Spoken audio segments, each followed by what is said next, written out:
is one of my favorites. I think he's just the coolest character as well. I really like Yoda. I like Luffy. I did. He gets beat up. I read about him online. People just beat him up. I think that was great. Because they like Grimjaw. Yeah. Exactly. I don't have time to read the manga or see the episodes, so I'm unfortunately unfamiliar with a lot of that. But the only part I really honestly see are the scenes that I dub with my character in it, and then I'll see the footage of the other characters. Like, ooh, that guy looks cool. The face and the horn and the like, ooh, neat. Like, so that guy, he's cool. I don't know. My knowledge is limited. Well, I'm in the same boat with him. Although I do like Ichigo in that he's just always confused. He just never quite knows what's going on. And I love Grimjaw's look. I just love the look, and he screams a lot. Yeah. A lot of screaming. But I do like that. Aizen's the main villain. So I imagine he probably doesn't, well, think much of the guy. I'm pretty sure that Grimjaw is not necessarily too partial to Ichigo either, considering that his main goal in life is to kill Ichigo. And I'm just trying to get a paycheck. You have one.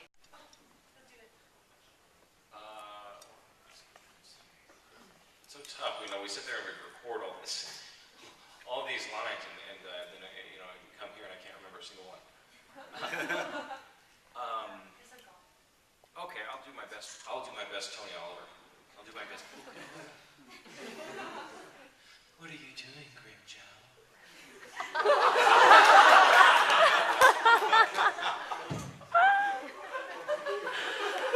Asking him out for a date? It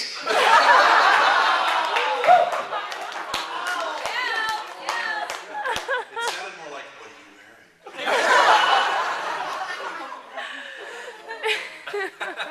My name's Ichigo Kurosaki, and I'm the lead character on this show. I'm going to have lots of work for the next 5 to 10 years.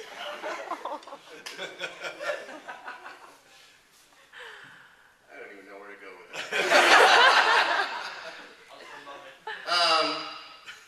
know. I like Ichigo too, but he's always just kind of defiant. I don't want to go there. I don't want to do it. Okay. Thank you, sir. This is, I was, back to Gunsword. I was doing a series, Gunsword. And in this series, Yuri Lowenthal plays a very obnoxious 13-year-old, 12-year-old character named Michael. No, not Michael. Joshua. And so Yuri, you're familiar with Yuri, I'm sure. He can go very, very high-pitched.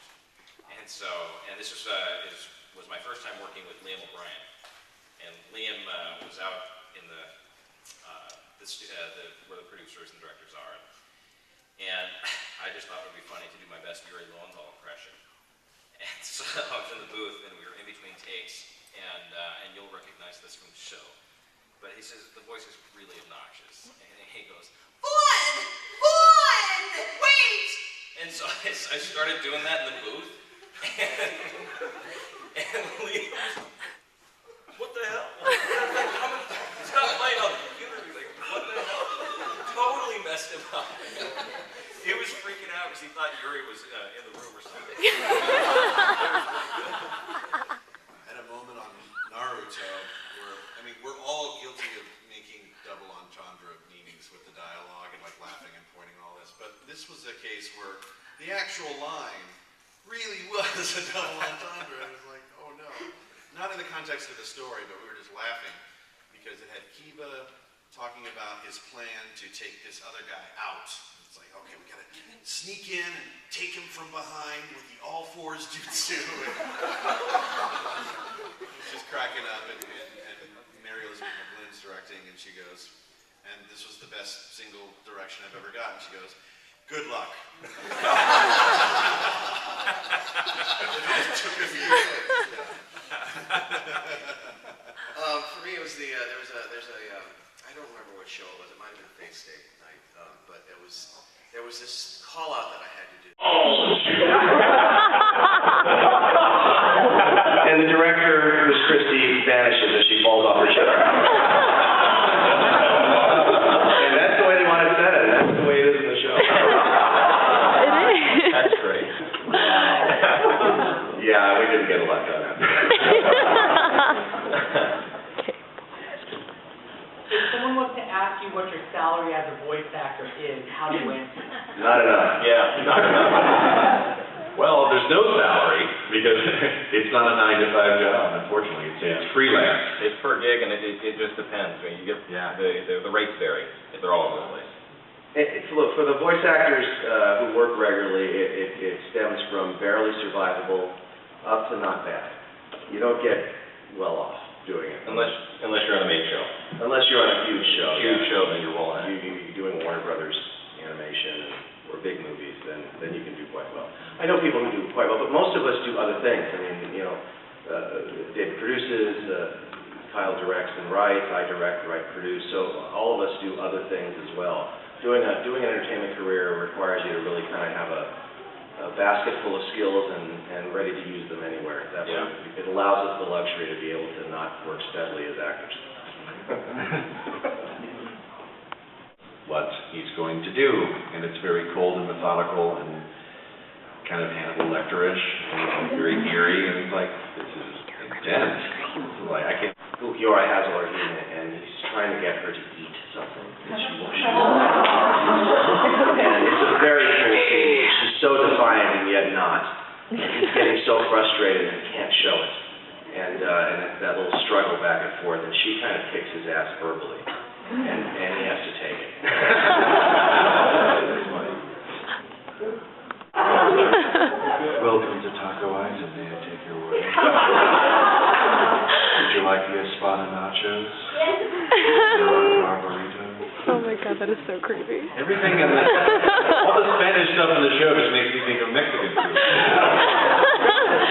I'd like to make a mundo enchilada. Yeah.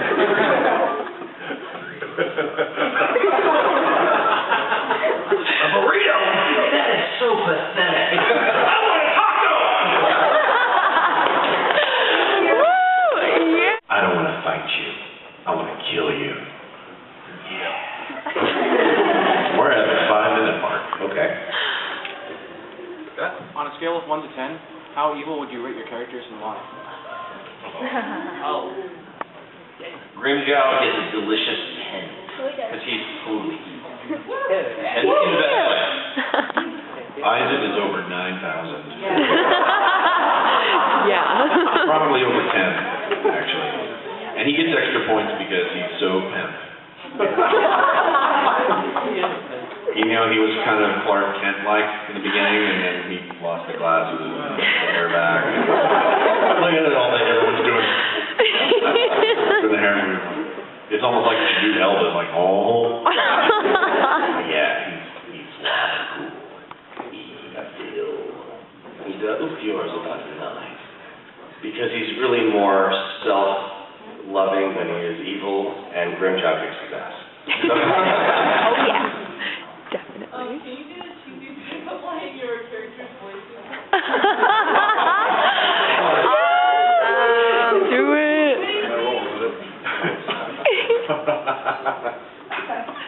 With the creepy laugh afterwards. Throw a laugh in. Come here often.